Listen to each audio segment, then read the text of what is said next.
이민자로서 가발 공장에서 직공으로 삶을 살다가 하버드 대학교에 박사까지 받았던 서진규라고 하는 분이 계십니다. 그분의 책 나는 희망의 증거가 되고 싶다. 이 책은 많은 분들에게 큰 감동을 주었고 엄청난 도전을 주었습니다. 이 서진규라고 하는 이 여자분 나이는 1948년생이니까 올해 76세 정도가 되고요. 1971년에 미국으로 이민을 올 때 23살에 이민을 옵니다. 그때 한국에서 공장 직공으로 있다가 혼자서 미국의 뉴욕의 가정집에 식모살이 가정부로 이민을 옵니다.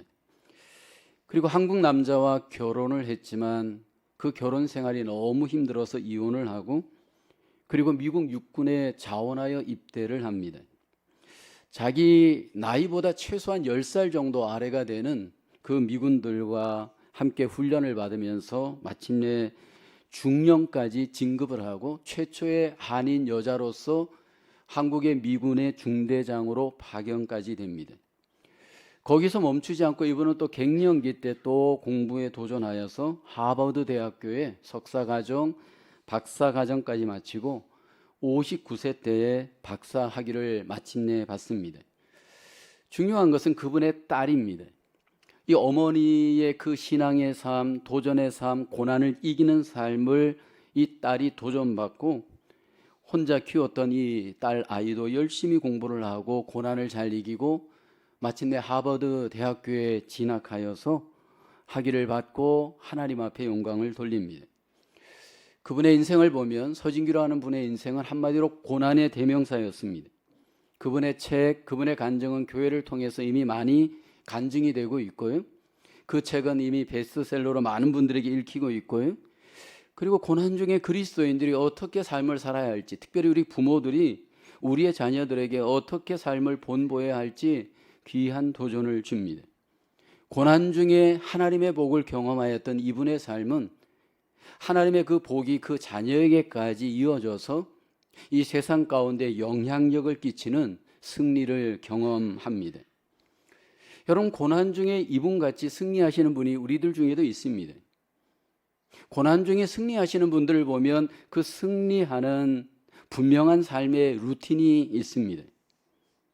고난 중에 인생을 살면서 그 고난을 잘 감당하고 하나님의 복을 누렸던 자들을 보게 되면 고난을 딱 만났을 때 하나님이 기뻐하시는 삶의 자세, 삶의 마음을 갖고 하나님의 복을 경험하는 기회가 되게 합니다. 이 고난을 이기고 하나님의 복을 경험했던 분들을 공통적으로 경험하면 고난을 절대로 원망하지 않습니다. 고난에 대해서 저주하지 않습니다. 고난에 대해서 절대로 도피하지 않습니다. 고난을 직면하여서 고난 가운데서도 하나님의 뜻을 기억하고 하나님이 원하시는 마음을 갖고 그 루틴대로 삶을 살 때 보면 결국은 그 개인이 복을 받고 그 가정이 하나님의 복을 경험하고 이 세상 가운데 하나님을 증거하는 놀라운 증인의 놀라운 모습이 있습니다. 이미 우리가 믿고 있는 예수님은 고난 중에 승리하셨고 고난 중에 우리에게 승리하는 삶의 루틴이 무엇인지를 잘 보여줍니다. 예수님은 고난 중에 태어나셨죠. 고난 중에 공생애를 사셨습니다. 고난 중에 결국은 십자가에 여러분 죽임을 당하셨습니다. 근데 그 고난을 받으실 때 예수님을 보게 되면 이 세상의 방법대로 고난을 살지 않잖아요. 고난 가운데 이 세상에서 혁명을 주도하지 않습니다. 제도를 부인하지 않습니다. 어떤 민족 해방을 이루지 않잖아요. 어떤 투쟁을 행하지 않습니다. 세상 사람들과는 전혀 다른 구별된 방법으로 이 세상 속에 고난을 받으셨고 고난을 이기셨고 마침내 그 고난 끝에 보면 하나님의 영광을 돌려드리고 하나님의 복을 결국 나타내셨습니다. 이 세상에서 고난받으며 그리스도인들이 살아갈 때 이 고난이 우리에게 복의 기회가 되고 고난 속에 하나님의 놀라우신 일하심을 경험할 수 있는 하나님의 루틴이 되어질 수 있습니다. 계속되어지는 삶의 고난은 우리에게 계속 반복되어 일어납니다. 가정에서도 고난이 있을 수 있고요. 직장에서도 고난이 있을 수 있고, 관계에서도 고난이 있을 수 있고, 삶의 고난은 계속되어질 수 있습니다. 근데 중요한 것은 그 삶의 고난 가운데 하나님이 기뻐하시고 하나님이 주시는 복을 경험하는 고난을 통과하게 되어지면 그 자신과 그 자녀들과 그 삶 속의 가정 속에 하나님의 놀라우신 복으로 경험할 수가 있다라는 사실입니다. 오늘 성경 베드로전서는 고난당하는 성도들을 향하여 베드로를 통해서 하나님이 주신 메시지인데, 고난 가운데 어떻게 복을, 어떻게 승리를 해야 할지 오늘 본문은 말씀을 합니다. 고난 가운데 있을 때 억울해하라 말하지 않고요, 고난 가운데 슬퍼하라 말하지 않습니다. 그 고난을 어떻게 잘 극복하고 하나님의 복을 우리가 경험할 수 있는지 오늘 본문은 우리에게 강조합니다. 첫째로 고난을 이기는 복된 삶, 마음을 같이하여 사랑관계가 회복된 삶입니다. 오늘 본문 8절을 한번 볼까요? 마지막으로 말하노니 너희가 다 마음을 같이 하여 동정하며 형제를 사랑하며 불쌍히 여기며 겸손하여라고 합니다. 겸손하며라고 합니다. 여러분, 고난 중에 있을 때 먼저 우리가 가장 주목해야 되는 것은 우리의 마음인데, 고난당하는 성도들을 향해서 다 마음을 같이 하여라고 말을 합니다. 여기 마음을 같이 하다라고 하는 단어는 하모니인데 원어를 보면 호모라는 헬라어를 씁니다. 이 원어의 의미는 질적인 일치, 동질성의 의미를 강조하는 단어입니다. 고난을 받을 때 그리스도인들은 본질적인 것에 대해서 일치된 마음, 동일한 마음을 가지라 말씀을 합니다. 왜냐하면 고난이 오게 되어지면 내 마음속에 왜 자꾸 질문을 하게 되어지고 다른 마음을 가질 수 있기 때문입니다. 고난이 올 때 하나님이 원하시는 뜻에 대해서 왜 그렇게 해야 하는데 나는 그렇게 안 할래? 다른 마음을 품을 수 있는 여지가 우리에게 있습니다. 근데 고난이 올 때 먼저 우리의 마음이 다른 마음을 갖지 말고 하나님의 뜻, 본질에 대해서 동질성이 있는 마음, 질적인 일치가 되어지는 마음을 먼저 가져야 한다 말씀을 합니다. 왜냐하면 고난이 오면 우리 마음이 망가져 있고 마음에 여러분 밸런스가 무너져 있기 때문입니다. 여러분, 그리스도인들이 고난이 올 때 하나님이 원하시는, 하나님이 가졌던 그 마음, 우리에게 동질의 마음을 네 가지로 가지라 말씀을 하는데, 동정, 사랑, 긍휼, 겸손입니다. 동정, 사랑, 긍휼, 겸손은 복의 루틴입니다. 먼저 우리가 동정의 마음을 가져야 합니다.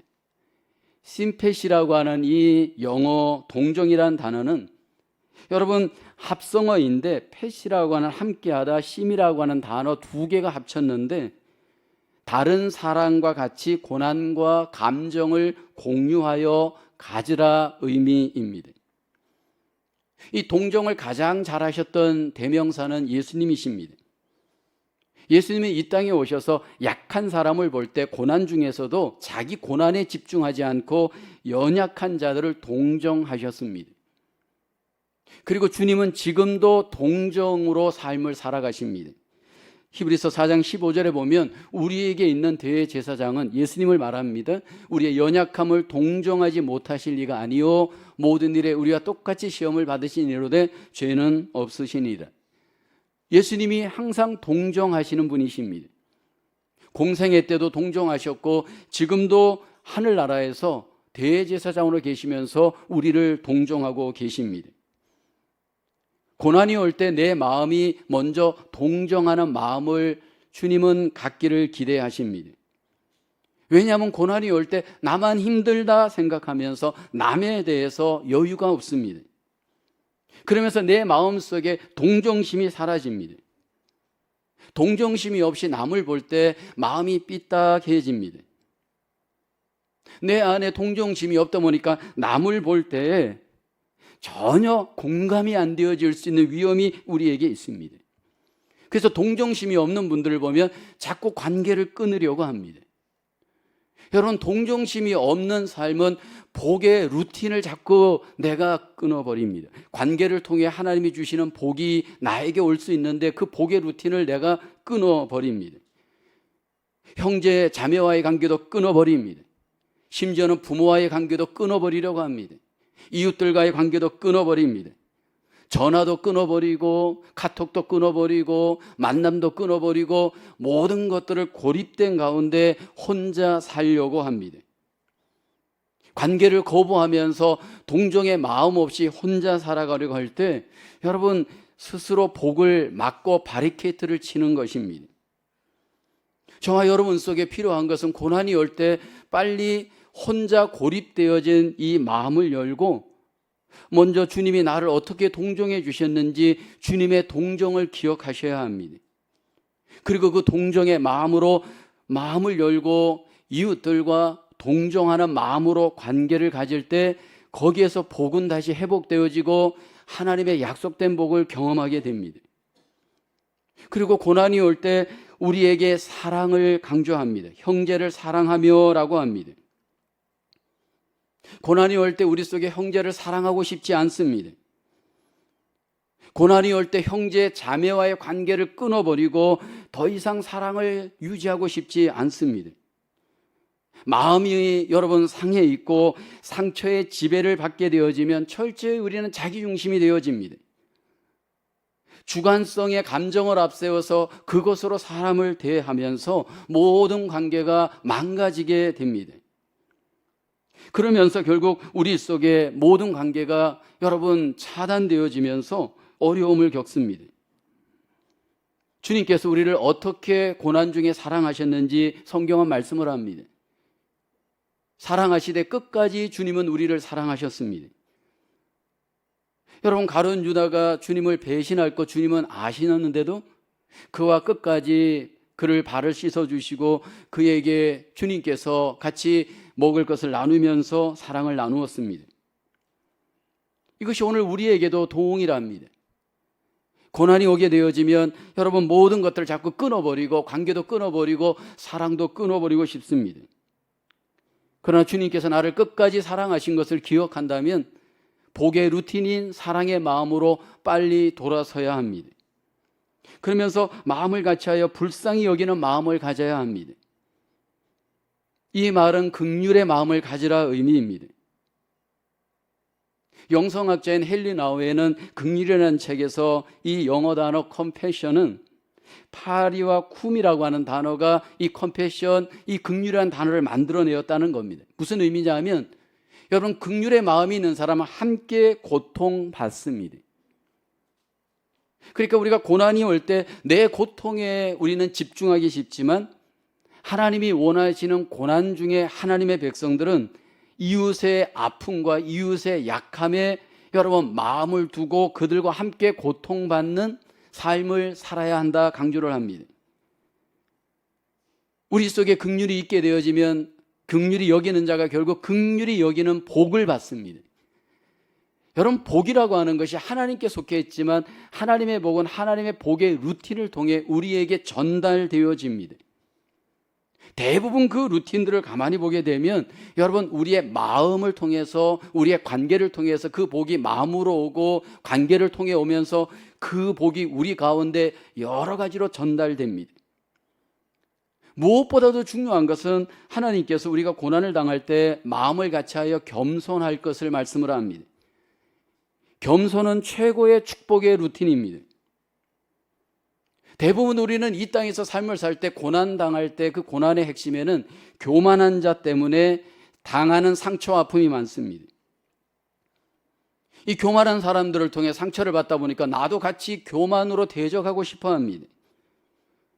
근데 하나님의 복은 겸손과 함께 있는데 이 겸손이라는 말의 원어는 휴머스인데 의미가 뭐냐면 땅이라고 하는, 흙이라고 하는 원어의 의미가 있습니다. 이 사람이 겸손한 사람은 여러분 바닥으로 내려가다의 모습이 그 겸손한 사람에게 나타납니다. 겸손한 사람의 특징을 보면요, 항상 그 마음이 낮아 있습니다.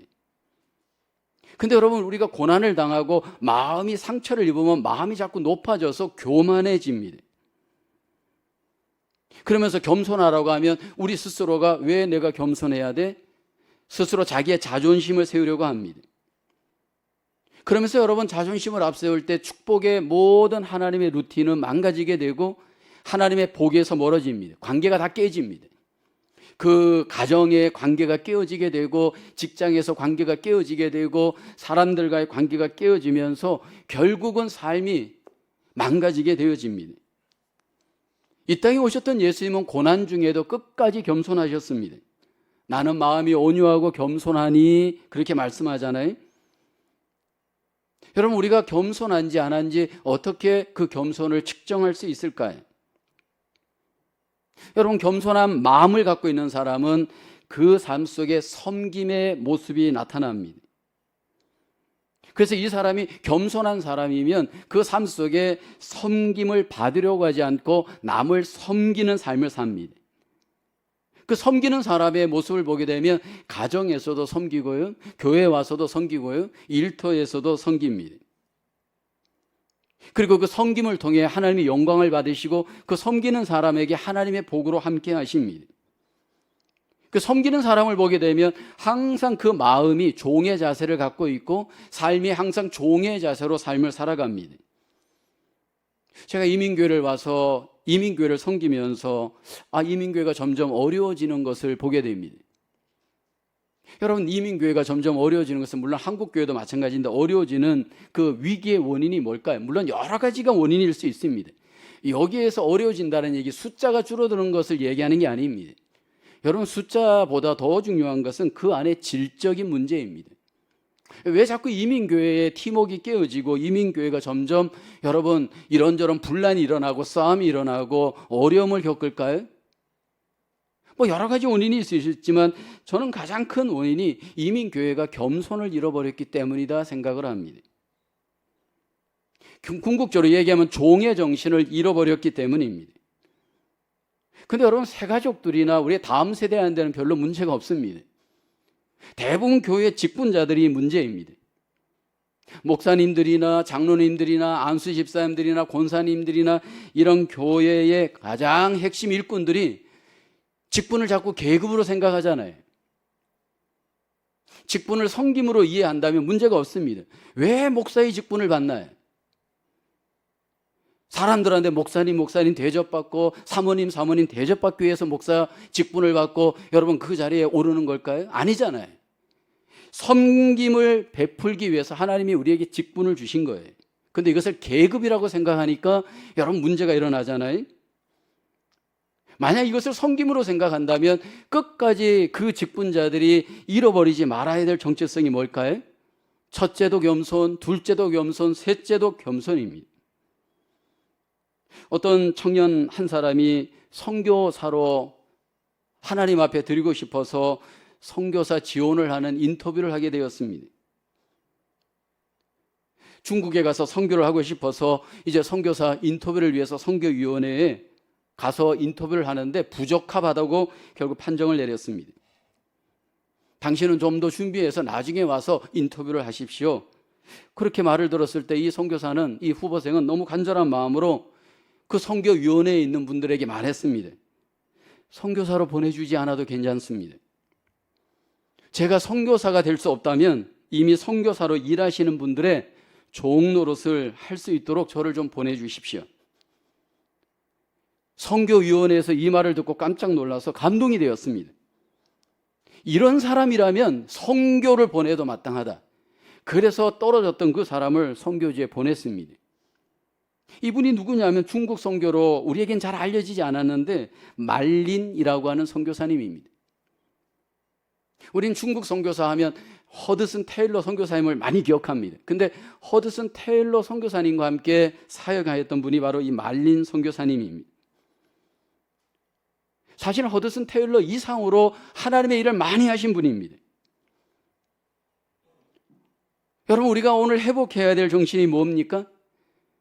내 삶 속에 고난이 오게 되면 자꾸 나에게 집중하고 내 마음이 하나님이 원하시는 마음에서 멀어질 수 있지 않을까요? 그래서 더 교만해지고 알게 모르게 여러분 이기적으로 되어질 수 있는 위험이 우리에게 있지 않나요? 고난 중에 먼저 나의 마음을 하나님이 원하시는, 하나님이 기뻐하시는 동질의 마음으로 먼저 일치시키기를 우리가 하나님 앞에 결단해야 됩니다. 그리고 하나님의 그 복이 통하는 그 마음으로 내 마음을 하나님께 드리고 우리의 삶 속에 관계가 회복되어질 때 하나님이 그 마음을 통해, 관계를 통해 우리 가운데 하나님의 복으로 함께 주실 줄로 믿습니다. 두 번째로, 고난을 이기는 복된 삶, 보복을 그치고 복을 비는 삶입니다. 오늘 9절을 볼까요? 악을 악으로, 욕을 욕으로 갚지 말고 도리어 복을 빌라. 고난이 올 때 여러분, 무엇보다도 중요한 것은 복수하지 말라는 겁니다. 하나님은 우리에게 보복하지 말 것을 강조하십니다. 왜냐하면 너희가 부르심을 받았기 때문이다 말씀을 합니다. 왜냐하면 너희가 복을 이어받게 하기 위함이다 말씀을 합니다. 그러니까 복수하는 사람은 하나님의 복에서 멀어집니다. 복수하는 사람은 부르심을 입은 자의 모습이 아닙니다. 그리고 이 복수는 하나님의 영역을 침범하는 행위입니다. 로마서 12장 19절에 보면 내 사랑하는 자들아, 너희가 친히 원수를 갚지 말고 하나님의 진노하심에 맡기라. 기록되었으되 원수 갚는 것이 내게 있으니 내가 갚으리라고 주께서 말씀하시니라. 여러분, 우리가 고난이 오게 되어지면 그 고난 속에 나에게 이렇게 저렇게 가해를 한 자에 대한 복수심이 일어납니다. 가장 문제는 이 말의 복수입니다. 여러분, 성경을 보게 되면 하나님의 루틴 중에 이 말의 루틴이 있는데, 복의 말을 하는 사람에게 하나님의 복은 역사합니다. 근데 복수하고 그 말로써 여러분, 만약 우리가 그 복에서 멀어지게 말을 하게 되어지면, 남들에게 상처 주고 하나님께 영광을 가리우면 하나님의 복에서 멀어질 수밖에 없습니다. 그래서 10절 중반절에 이렇게 말합니다. 두 가지 말을 우리에게 조심할 것을 말하는데, 악한 말을 그치며 거짓을 말하지 말고라고 하죠. 초대교회가 이 악한 말 때문에, 거짓말 때문에 너무 상처를 많이 받고 고난을 많이 겪었습니다. 그 당시에 로마인들이 그리스도인들을 오해하고, 그래서 그 오해하는 가운데 악한 말로, 거짓말로 여러분 교회를 핍박하였습니다. 첫째는 성만찬에 대한 오해가 있었습니다. 당시에 초대교회가 집에서 모여서 만찬을 나누었는데, 그 사랑의 공동 식사를 하면서 예수 그리스도의 몸과 그 피를 먹고 마시는 이 만찬은 그 당시에 교회에 굉장히 위로가 되는 의미가 있는 행사였습니다. 이 고난을 당하면서도 함께 떡을 먹고 함께 잔을 나누면서 예수 그리스도의 사랑을 기억하면서 그들은 위로를 얻었습니다. 근데 로마인들이 무엇이라고 오해하였고 거짓을 펼치냐면, 그리스도인들이 사람을 잡아서 먹는다, 그렇게 오해되는 말을, 거짓말을 퍼뜨려서 교회를 핍박하였습니다. 또 하나 오해가 되어지는 것이 있었는데, 당시에 초대교회는 직분이 없었기 때문에 형제 자매로 불렀습니다. 근데 이 말을 들은 로마인들이, 그리스도인들은 근친상간을 한다, 그렇게 소문을 퍼뜨렸습니다. 이 악한 거짓말 때문에 교회가 더 핍박을 받고 고난을 당하게 되었습니다. 그런데 이런 정황에서 오늘 본문은 말씀을 합니다. 그렇게 거짓말로 공격을 받고 악한 말로 공격을 받을 때 너희가 보복하지 말아라 말씀을 합니다. 여러분, 내 말의 현주소는 나의 영성의 현주소입니다. 그래서 여러분, 그 사람을 볼 때 그 사람이 어떤 말을 하는가를 잘 보셔야 됩니다. 이 사람이 복의 사람인가, 하나님의 복에서 멀어진 사람인가, 복의 통로인 그 말을 보면 어느 정도 알 수가 있습니다. 이 땅에서 하나님께서 자기 백성들에게 복을 주실 때 여러분, 복의 1차적인 통로는 우리의 혀, 우리의 말입니다. 그래서 하나님께서 그 말을 통해서 혀를 잘 제어하고 하나님 앞에 그 뜻을 행하는 자에게 하나님께서 그 입술의 복록을 경험하게 하십니다. 근데 제일 힘든 것이 뭡니까? 우리의 혀를 통제하는 겁니다. 특별히 내가 억울한 일을 당하고 거짓과 악한 말을 들었을 때 어떻게 우리의 혀를 통제할 수 있느냐라는 겁니다. 오늘 성경 본문을 보게 되면 우리의 입술을 통해서 그 상대방을 위해서 여러분 복을 빌라라고 성경은 말씀을 합니다. 원수를 갚지 않는 곳에서 한 걸음 더 나가서 그들을 위해서 기도하라고 말씀을 합니다. 나를 힘들게 하는 사람, 악한 말, 거짓말한 자들, 그런 사람들을 품고 여러분 기도해 보신 적이 있나요? 여기 왜 그렇게 우리에게 기도하라고 할까요? 여러분 그렇게 기도하게 될 때 1차적으로 우리 자신들이 여러분 그 마음에서 자유함을 얻습니다. 그리고 그 상처로부터 해방함을 겪습니다. 그뿐만 아니라 하나님의 복을 경험하게 됩니다. 왜 이렇게 우리가 해야 하는지 9절 하반절에 말씀을 하잖아요. 이를 위하여 너희가 부르심을 받았다 말씀을 합니다. 그러면서 9절 하반절에 보면 복을 이어받게 하려 하심이라 말씀을 합니다. 하나님께서 우리 가운데 복을 분명히 주시는데 그 복은요, 우리의 삶의 루틴 가운데 이미 그 복들이 다 묻어 있습니다. 이 복을 과연 하나님이 어떻게 우리에게 주시는 걸까요? 물론 미래의 천국에서 우리에게 주십니다. 사도 바울 같은 이는 하나님께서 주실 이 미래의 복을 간절히 소망하며 그 상을 위해 달려가는 삶을 살았습니다. 근데 여러분 미래에만 주시는 것이 아닙니다. 지금 여기에도 하나님이 주십니다. 하나님께서 지금 여기에서 하나님의 그 루틴대로 우리가 관계하면서 원수를 위하여 기도하면서 복을 빌면서 삶을 살아갈 때 그 복이 나의 복이 되게 합니다. 원수를 위해서 기도할 때 그 기도가 나에게 오히려 돌아오도록 하나님이 일하십니다. 이 단계까지 나아가는 그리스도인의 삶, 그 복을 누리는 그리스도인의 모습, 주님께서 이 모든 것들을 지금 보고 계시고 듣고 계시고 판단하고 계십니다. 그래서 오늘 본문 12절을 볼까요? 주의 노는 의인을 향하시고 그의 귀는 의인의 간구에 기울이시되 주의 얼굴은 악행하는 자들을 대하시느니라. 여기 주목해야 될 것은 세 가지인데 주의 눈, 주의 귀, 주의 얼굴입니다. 우리에게 무엇을 지금 강조하고 있나요? 주님께서 지금 다 보고 계시다는 겁니다. 주님께서 다 듣고 계시다는 겁니다. 주님께서 결국은 그렇게 계시다가 때가 되어지면 얼굴을 대면하여 우리에게 나타나신다라는 겁니다. 언제요? 지금 여기에서도.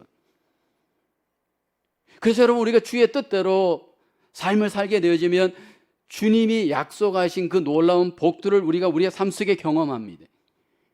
고난 속에 있을 때 먼저 우리에게 중요한 것은 주님을 의식하고 주님의 뜻대로 그 억울함을 주께 맡기면서 주님과 함께 이 고난을 잘 이겨낼 때 주님이 주시는 위로와 은혜와 복을 우리가 경험하게 될 줄로 믿습니다. 주의 복이 저와 여러분들 속에 고난 속에 더 경험하는 기회가 되어지기를 주님의 이름으로 축원합니다. 세 번째로 고난을 이기는 복된 삶, 그리스도를 마음의 주로 삼는 삶입니다.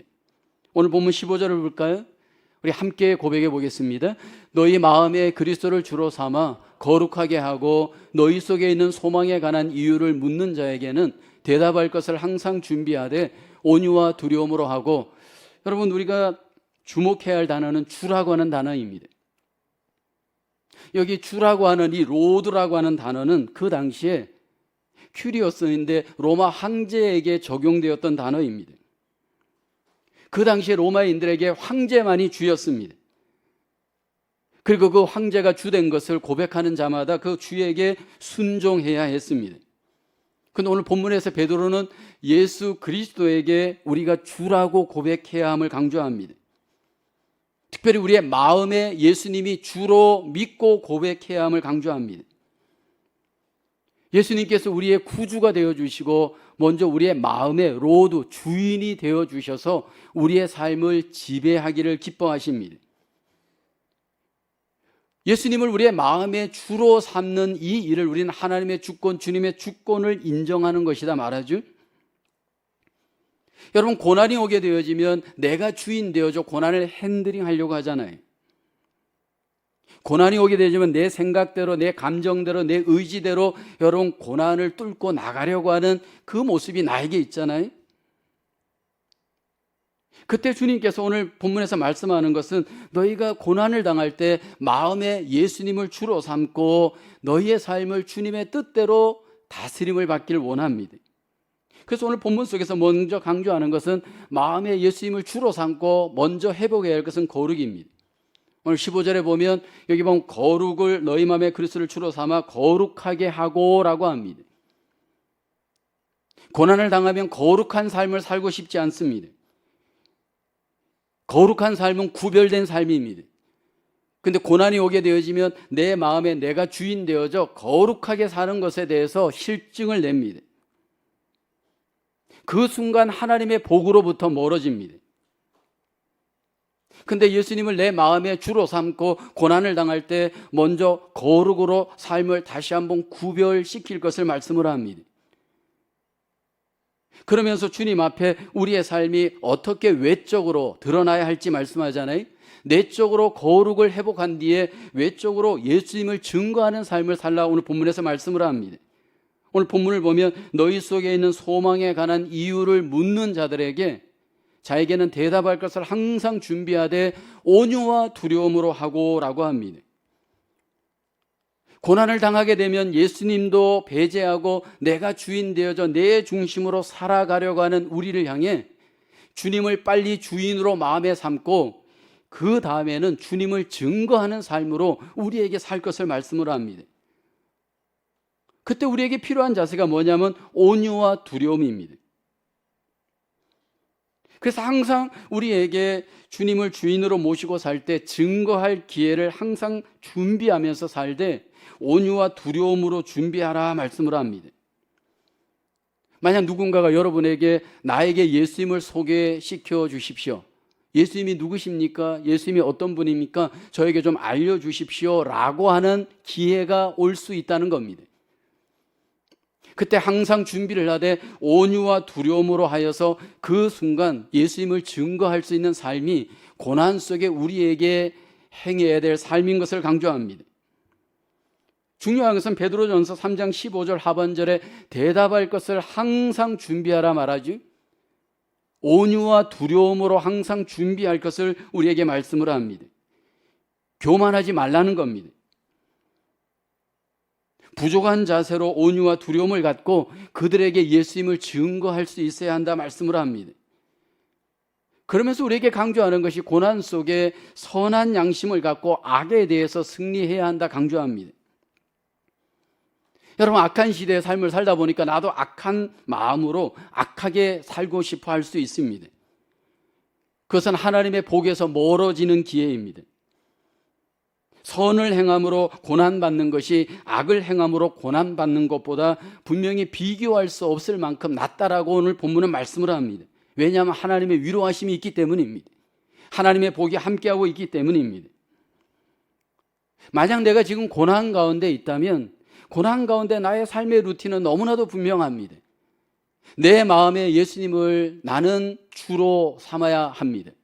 그리고 다시 한번 거룩을 회복해야 되고 외적으로는 예수님을 증거하면서 우리의 삶을 살 때 거기에 하나님의 복을 우리가 마침내 경험하게 될 줄로 믿습니다. 제가 새벽 기도를 하고 우리 성도님들과 함께 바나라에 가서 함께 이제 아침 식사를 하면서 교제를 지난주에 한 적이 있습니다. 그때 한 집사님이 이런 말씀을 했습니다. 목사님, 요즘은 교회가 밖에서만 전도를 해야 하는 것이 아니고 안에서도 전도를 해야 합니다. 그렇게 말씀을 했습니다. 그랬더니 옆에 있는 다른 분도 그래요, 맞아요. 교회 안에 예수님을 모르는 분들이 많다는 겁니다. 그래서 제가 그 말을 듣고 저도 공감을 했습니다. 그러니까 교회 생활을 이민교회가 예수님 때문에만 교회 오는 것이 아니다라는 것을 그 말을 들어보면 하는 겁니다. 어떤 분들은 한인들 볼 수 있는 기회가 없고 그러다 보니까 교회에 오면 한인들을 볼 수 있고 또 한국 음식도 먹을 수 있고 또 한인들과 교제할 수도 있습니다. 예수님과 관계없이 교회 생활할 수 있다라는 겁니다. 그런데 문제는 이런 분들에게 누군가가 예수님을 전해야 한다라는 것이 관건입니다. 이 밖에 있는 사람에게 예수님을 불신자들에게 전하는 것, 교회 밖에 있는 사람들에게 분명히 전도해야 되는 것 맞지만 이 안에서도 분명히 예수님이 필요한 사람이 있겠다, 저거 생각이 되었습니다. 왜냐하면 남편 때문에 교회 오고 친구 때문에 교회 오고 자녀 때문에 교회 오고 뭐 때문에 교회 왔는데 정작 여러분 10년, 20년을 다녔는데 예수님을 전혀 몰라요. 근데 문제는 이렇게 살다가 딱 죽어서 하나님 앞에 딱 갔을 때 문제입니다. 여러분, 수십 년 만약 교회를 다녔는데 예수님을 모르는 채 교회 생활을 했다. 여러분, 우리가 죽고 나서 주님 앞에 갔을 때 판단을 받을 때 얼마나 안타까운 일입니까? 물론 그 당사자가 문제가 있을 수 있지만 그 주변인들도 문제가 있을 수 있다는 거예요. 그분들에게 누군가가 예수님을 전할 수 있는 기회가 분명히 있었을 터인데, 여러분, 하나님께서 우리에게 주신 그 기회를 이용하여서 분명히 전했어야 되는데 전하지 않았다면 우리에게도 또 책임이 있을 수 있다는 겁니다. 중요한 것은 우리가 하나님 안에서 신앙생활할 때 주님의 그 주권을 인정한다면 그 주권 앞에 우리의 책임도 인정하고, 그 주님의 그 놀라우신 복이 주권과 함께 우리 속에 영적으로도 임하지만 우리의 관계와 우리의 모든 삶에 그 복이 임함을 여러분, 우리가 믿어야 합니다. 이 땅에서 그리스도인으로 삶을 산다는 것은 고난의 연속입니다. 근데 중요한 것은 하나님께서 우리에게 주신 이 고난의 루틴대로 삶을 살게 되면 고난을 이길 뿐만 아니라 거기에서 한 걸음 더 나아가 하나님의 복을 그 끝에 경험하게 됩니다. 하나님의 그 놀라우신 섭리와 은혜 안에 저와 여러분들이 고난을 이기고 고난을 통해 하나님의 복을 하나님 안에서 우리가 함께 누리면서 이 고난을 이겨나가시는 저와 여러분 되어지기를 주님의 이름으로 축원합니다. 먼저 우리의 마음을 하나님과 같은 마음으로 회복하시고, 여러분, 우리 이웃들과 고난이 하나님 우리에게 복이 되는 그 마음으로 관계해야 합니다. 둘째는 어떤 억울함 속에서도 보복하지 말고 하나님이 합평할 때 그 합평의 끝에 하나님의 복을 우리에게 경험케 합니다. 셋째는 하나님의 주권을 인정하고 마음의 주님을 주인으로 삼고 거룩을 회복하고 외적으로는 주님을 증거하면서 하나님의 루틴을 다시 한번 회복하여 하나님의 뜻을 이루고 하나님의 복을 경험하기를 원합니다. 저와 여러분 삶 속에 하나님의 놀라운 복이 고난 속에도 경험하시고 그 하나님께 영광을 돌리고 우리의 삶 속에 풍성함을 누리시는 저와 여러분 되어지기를 주님의 이름으로 축원합니다. 기도하겠습니다. 하나님 아버지, 오늘도 함께 베드로전서를 함께 믿음으로 나누며 적용하며 하나님 앞에 이 시간 기도합니다. 우리의 삶에 고난이 있지만 그 고난과 함께 하나님의 놀라운 복과 하나님의 놀라우신 승리도 약속하셨습니다. 하나님, 우리가 모든 고난을 믿음으로 주의 뜻대로 잘 감당하며 하나님의 놀라우신 승리와 복을 우리의 일상과 삶 속에 경험하는 하나님의 자녀들 되게 하여 주시옵소서. 먼저 우리의 마음을 붙들어 주셔서 하나님과 같은 마음으로 회복되게 하시고 우리의 이웃들과 관계할 수 있도록 도와주시옵소서. 또 우리의 이웃들 가운데 하나님 아버지, 우리가 좀 힘들고 어려운 이웃들과 보복의 관계를 맺지 않게 하시고 화평의 관계로 그들과 다시 복의 관계가 회복되어질 수 있도록 은혜 베풀어 주시옵소서. 하나님의 주권을 철저히 인정하고 우리의 삶의 거룩과 주님을 증거하는 증인의 삶을 하나님의 귀한 은혜와 복을 누려갈 수 있는 저희들 되어질 수 있도록 인도하여 주시옵소서. 또 한 주간도 복된 한 주간의 삶으로 승리케 해주시기를 소원하오며 예수님의 이름으로 기도하옵나이다. 아멘. 우리 다 함께 찬양하며